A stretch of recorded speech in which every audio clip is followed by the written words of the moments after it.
Assalamualaikum warahmatullahi wabarakatuh. Hadirin yang dimuliakan oleh Allah Subhanahu wa taala, dakwah adalah sarana tarbiyah umat untuk memperbaiki sifat umat secara bertahap-tahap.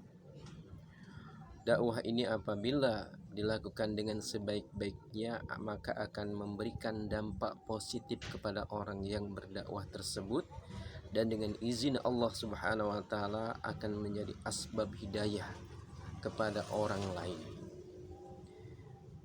Jadi tugas dakwah ini, manfaatnya ini akan didapatkan oleh si pendakwah tersebut, sebagaimana yang difirmankan oleh Allah Subhanahu wa taala, a'udzubillahi minasyaitonir rajim, wadzakir fa inna dzikra tanfa'ul mu'minin. Sesungguhnya peringatan itu amat bermanfaat bagi orang-orang yang beriman. Di Allah Subhanahu wa taala, inti dakwah ini melaksanakan tugas dari Allah Subhanahu wa taala yang manfaatnya akan diberikan kepada orang yang melaksanakan tugas dakwah tersebut.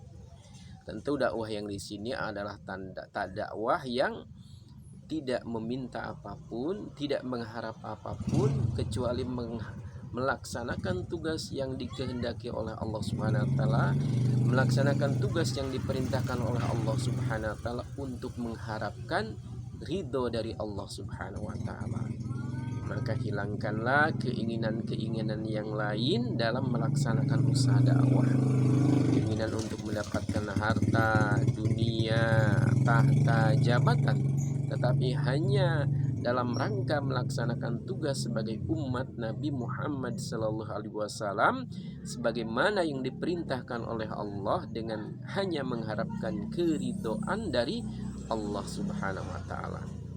Sekali lagi, manakala dakwah dilaksanakan dengan tujuan untuk mencari keridhaan Allah dengan memenuhi syarat-syarat tertentu, maka kita akan mendapatkan manfaat terlebih dahulu daripada orang yang kita dakwahi.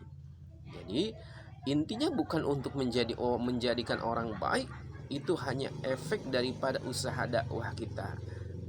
Dan kita pun memang tentu berharap apabila kita berdakwah, maka kita harus mencari objek dakwah. Objek dakwah itu juga manusianya bermacam-macam.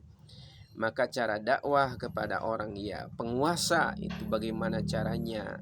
Dakwah kepada orang kaya, dakwah kepada orang miskin, dakwah kepada orang sakit, dakwah kepada pedagang, dakwah kepada petani, dakwah kepada penjahit. Ini kita harus memahami terlebih dahulu karakter mereka, objek dakwah kita, kemudian dengan cara-cara redaksinya tentu berbeda-beda antara satu dengan yang lain.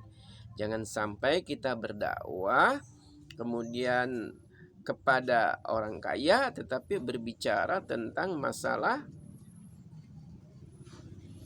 yang lain-lain begitu.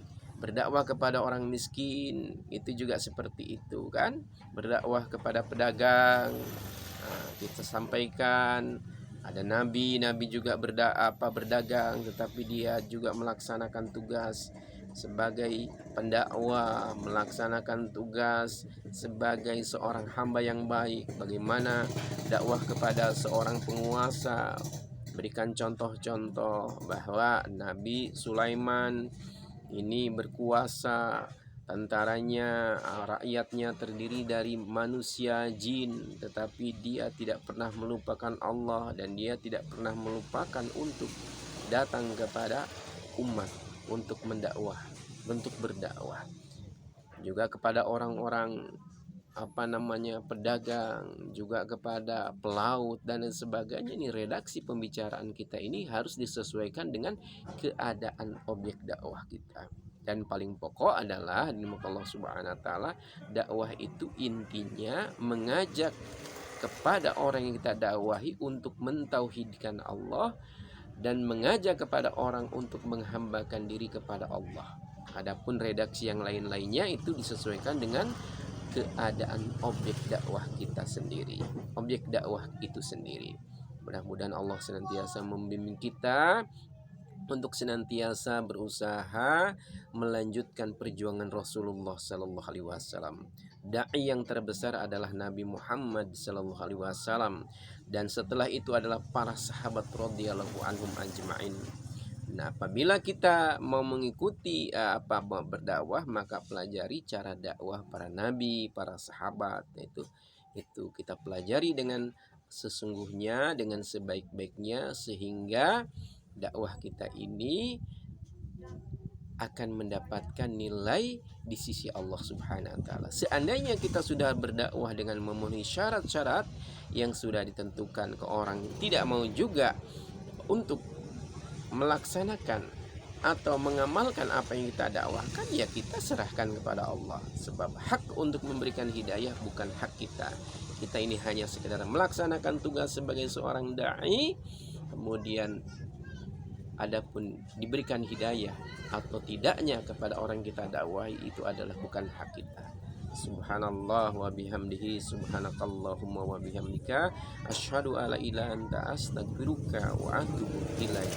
Assalamualaikum warahmatullahi wabarakatuh.